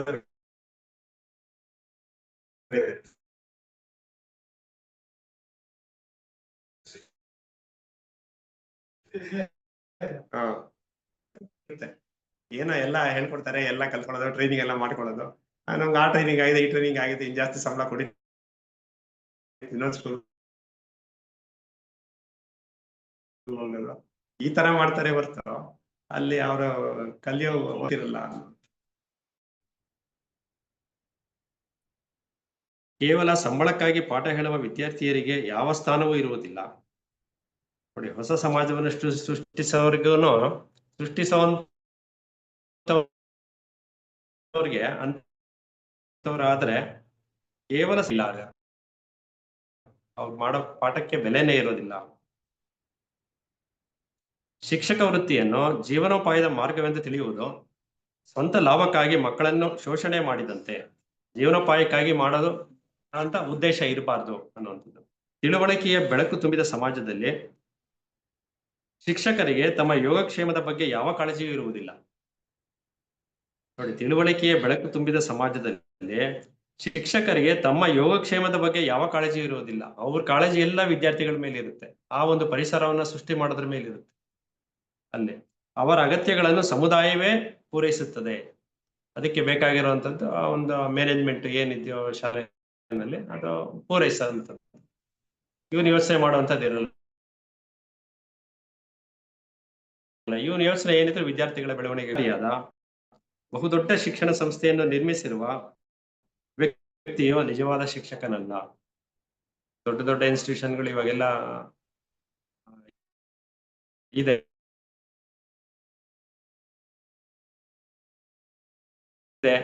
ಅದ್ರ ಬಗ್ಗೆ ಇವರು ಇಲ್ಲಿ ಹೇಳ್ತಾ ಇದ್ದಾರೆ. ಸುಮ್ಮನೆ ಇನ್ಸ್ಟಿಟ್ಯೂಷನ್ ದೊಡ್ಡದಾಗಿ ಮಾಡಿದ ತಕ್ಷಣ ಅವನಿಗೆ ಅದಕ್ಕೆ ಅರ್ಹ ಇಲ್ಲ.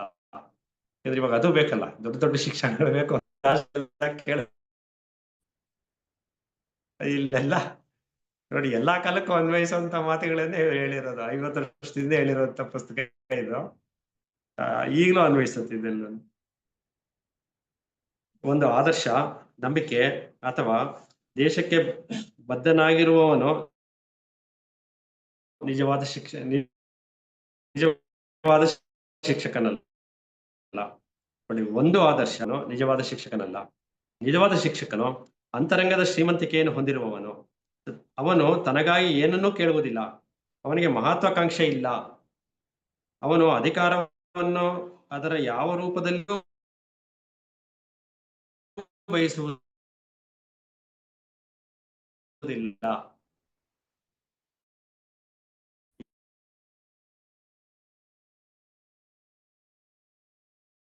ಈ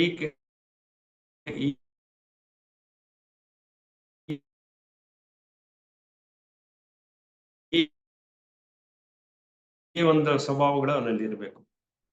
ಅವನಿಗೆ ಶಿಕ್ಷಕ ಹುದ್ದೆಯು ಸ್ಥಾನಮಾನಗಳನ್ನು, ಅಧಿಕಾರ, ನೆರವಾಮಾನಗಳನ್ನು ಅದನ್ನು ಗಳಿಸಲು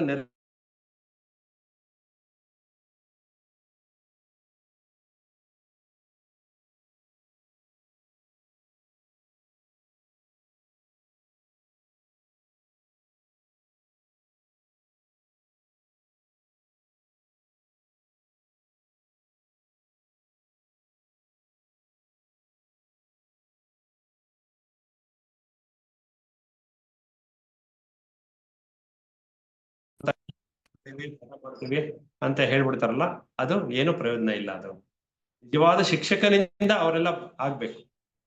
ಒಬ್ಬ ಒಳ್ಳೆ ಇಂಜಿನಿಯರ್ ಬರ್ಬೇಕು, ಒಳ್ಳೆ ಡಾಕ್ಟರ್ ಬರ್ಬೇಕು, ಬೇರೆ ಒಂದು ಪ್ರೊಫೆಷನ್ ಅವ್ರು ಬರ್ಬೇಕು. ಅದಕ್ಕೆ ಕಾರಣ ಒಬ್ಬ ಒಳ್ಳೆ ಶಿಕ್ಷಕ ಆಗಿರ್ಬೇಕು. ಅವಾಗ ಮಾತ್ರ ಅದು ಒಂದು ನಿಜವಾದ ಒಂದು ಶಿಕ್ಷಣದ ಮೂಲಕ ಬೆಳವಣಿಗೆ ಆಗಿದೆ ಅನ್ನೋದನ್ನ ತೋರಿಸುತ್ತೆ ಅನ್ನುವಂಥ ವಿಚಾರಕ್ಕೆ ಈ ಶಾಲೆ ಅನ್ನೋ ಒಂದು ಅಧ್ಯಾಯ ಮುಗಿಯುತ್ತೆ. ಇಲ್ಲಿಗೆ ಒಂದಷ್ಟು ವಿಷಯಗಳನ್ನು ನಾವಿಲ್ಲಿ ನೋಡಿದ್ದೀವಿ. ಮುಂದಿನ ತರಗತಿಯಲ್ಲಿ ಮುಂದಿನ ಅಧ್ಯಾಯನ ನೋಡೋಣ.